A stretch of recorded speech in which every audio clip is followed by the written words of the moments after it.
I am the best pilot of the state. I used to half joke with my family. It was debatable, but close to the truth.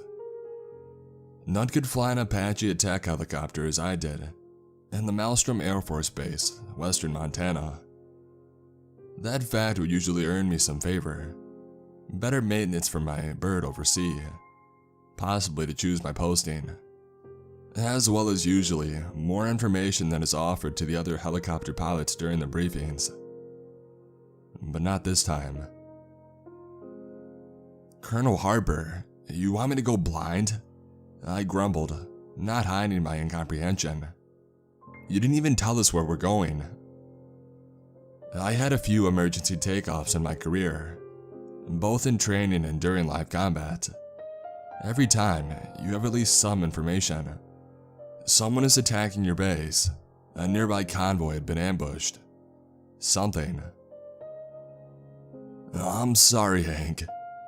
The look on the Harper's face told me that he was honest, at least regarding his regrets. I can't tell you more. Just follow the procedure. More instructions will come once your squadron is in the air. Is this a drill? Let me know that at least.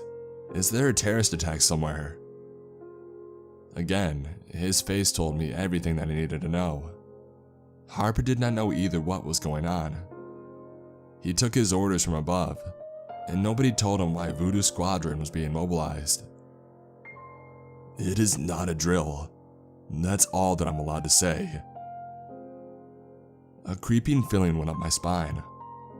Harper was the highest ranking officer regarding the defense of the base. Sure, there were some generals at Maelstrom, but everything that happened directly on the base had to go through Harper first. Everything. What kind of information or order did he receive to send his birds in the air without question?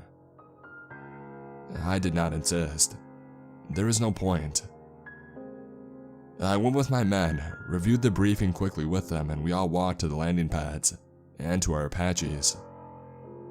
Even though the moon was paler and brighter than I remembered it to be, the sky was still very dark, as if the very light itself was absorbed by the few black clouds above our heads.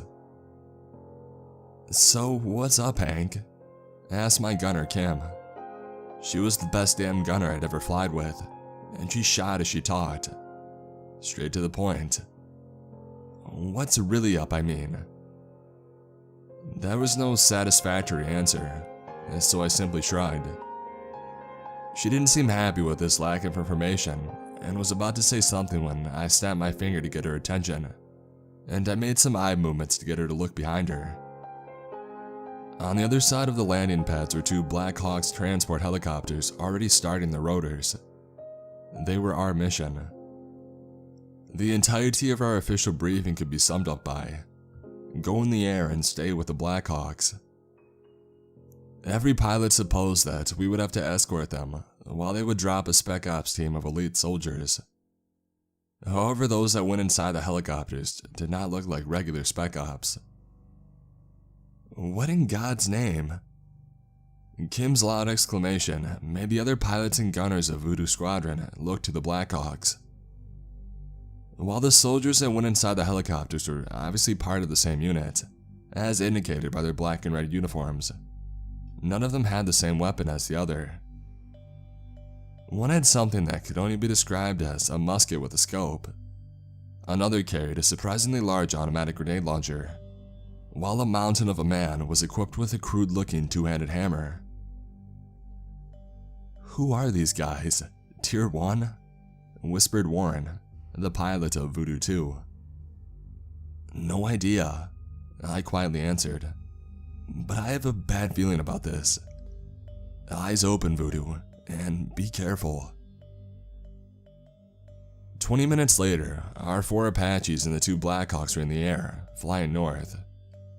The only additional order we received was to stay in formation with the 2 transport helicopters, and to let them lead the way. If anything, we were clear to engage, to protect the Blackhawks. Clear to engage what? Asked Kim pragmatically. What are we expecting? A man-held missile launcher? AAA vehicles? Enemy flyers? I don't like this kind of order this close to Canada," continued Warren. "What if they also send people to the exact same place that we are going? Wherever we're going. Do they want blue on blue? Because that's how you get blue on blue." The conversation stopped there, and a dreadful silence fell on our squadron. Voodoo 4 indicated some funky meteorological readings for a few seconds, and Kim failed to make a joke to ease the mood. But apart from that, we flied in radio silence. We went at low altitude, following valleys and rivers between forested hills and mountains. At first, there were still a few towns, and then a couple of villages, and then some isolated houses high in the hills. Eventually, we arrived at an entirely wild area, with the trees shaking in the wind as the only sign of life. And that's when I got a radio call by the lead Blackhawk. "Voodoo Squadron, we are closing in on our target. We'll deploy here. Stay low, weapons hot, and cover us. Once we hit the ground, take altitude and stay there. We'll contact you if we need you." That was it? We were in the danger zone and they still wouldn't tell us what to expect. I nonetheless spread out my squadron, forming a diamond around the Blackhawks to protect them from whatever could come. "Anything on the radar?" I nervously asked Kim. "Negative. Absolutely dark. The skies are ours." This should have made me feel better, but for some reason, I felt worse. The forest seemed wrong somehow. There was absolutely nothing moving, either inside the forest or above. That made me realize something that froze my blood. We were flying in the middle of the night at low altitude over a wild forest.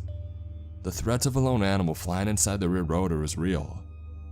I was so focused on the mission that I didn't realize that yet. But where are the birds? I half whispered on the radio. "Come again, Voodoo Leader," asked Warren. "Where are the goddamn birds? We're alone in the skies. We're the only ones in this whole damn forest." Kim, whose position was right in front of me in the cockpit of the Apache, turned her head back to me, the deep discomfort she felt very visible on her face. She had been scanning the area with her thermal optics since we got here, looking for any threat. "You're right, Hank," she started, her radio still on. "There's nothing, no animal movement on the ground." "Scratch that, I've got movement," shouted Warren. "In the trees." Before I answered, I instinctively looked in the trees right in front of me. The wind was quite strong, but nothing special. I was about to turn the helicopter around to support Warren when I heard the click, typical of my gunner activating the 33mm autocannon. "Got that too," answered Kim. My eyes went again on the tree canopy, and to no avail. My head-up display indicated where Kim was pointing her autocannon, so I focused my attention there. It was directly on our left at about 10 o'clock, about 2 clicks from us.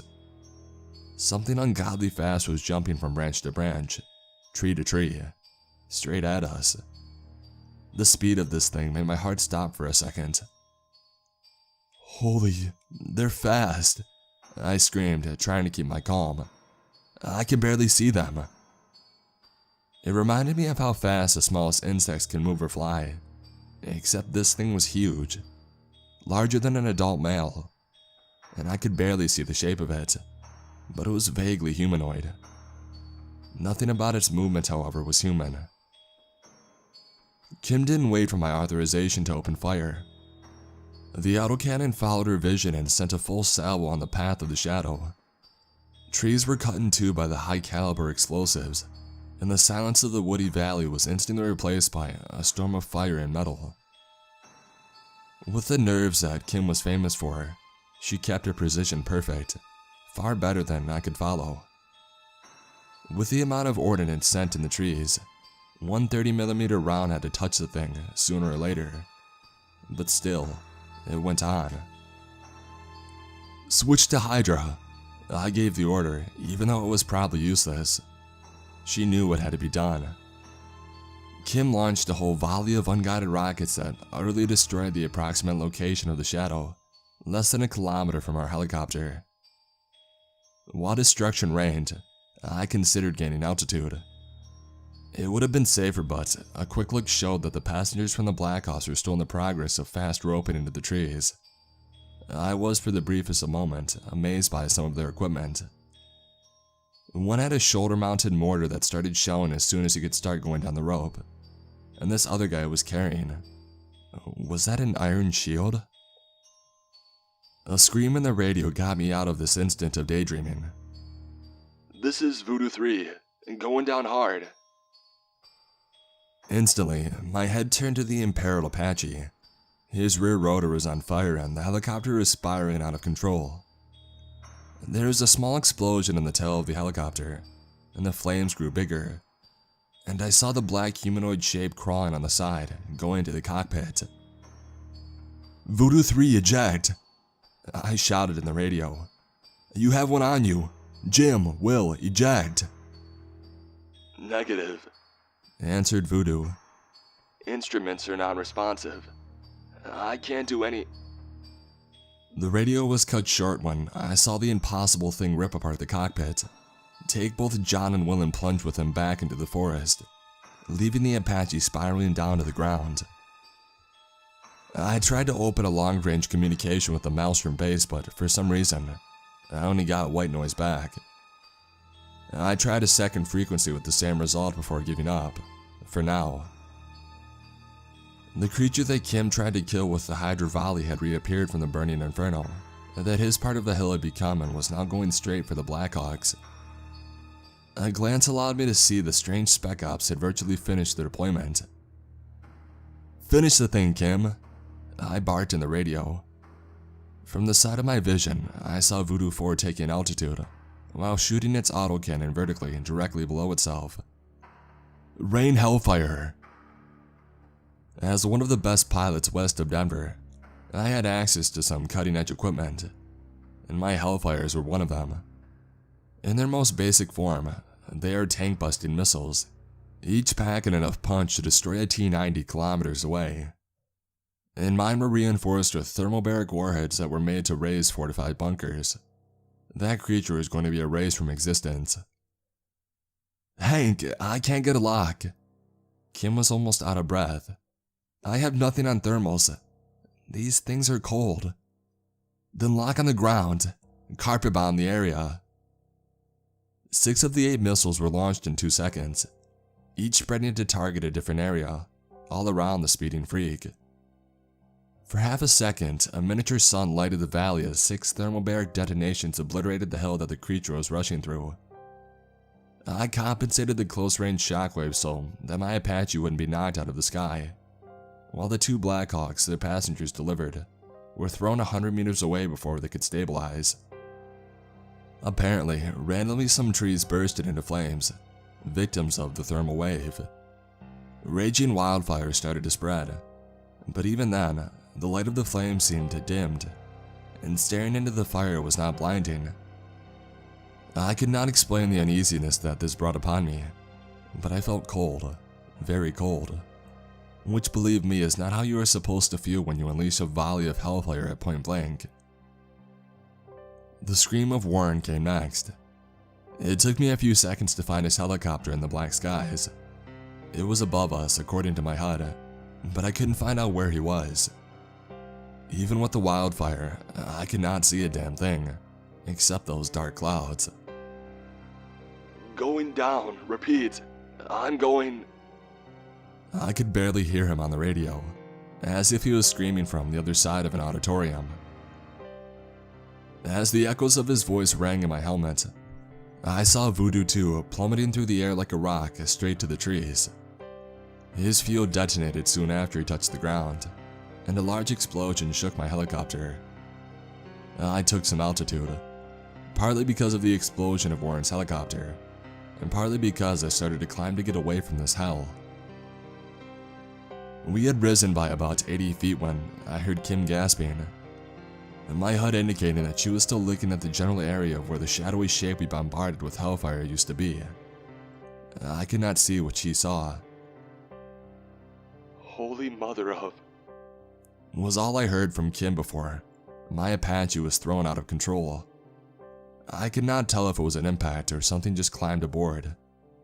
I heard and I felt Kim firing the autocannon, though I did not understand what she was shooting at. "We need to eject," she shouted, visibly losing all senses to panic. "Not until we gain some distance," I replied. "I'm not jumping into this." Our Apache was cut in half. Right beyond the cockpit, something tore the tail away. As Voodoo 2 before us, we plunged into the darkness below. I repeatedly pulled the ejection switch to no avail. There was no way that we would survive that. I heard Kim scream and my voice joined hers. I braced myself for impact and I closed my eyes. When I opened them, I was still in the cockpit. Kim was unconscious in her gunner seat. Everything was dark outside and I could not see more than 10 meters away, even with the wildfire that I could guess in the distance. I tried to wake up Kim by gently shaking her on the shoulder, but one of her bones made a very unpleasant sound and I stopped. Looking more around, I noticed that we had landed at the top of a huge tree. First, this tree was way larger than what it usually is for this region. Its vast branches twisted in impossible shapes. And second, even if it was made of the strongest wood, it should still collapse when half an armored helicopter fell on it. Either we fell slowly or this was no wood. I took out my semi-automatic weapon and I tried to get closer to the glass of the cockpit. I thought I saw something move in the distance, and I heard gunshots far, far away. Dread went up my spine, and I pushed my back against my seat. Something outside made a long, soft noise, some sort of howl, and then more gunshots and an explosion. Just my luck. Now I'm thinking frantically about my next steps. What should I do? Should I try to stay inside the helicopter and wait for rescue? And make a run for it? Try to get Kim out of the cockpit and down on ground level? Should I go towards the gunshots and try to help? Or should I run away and hope this distraction will keep whatever lurks in this forest away from me?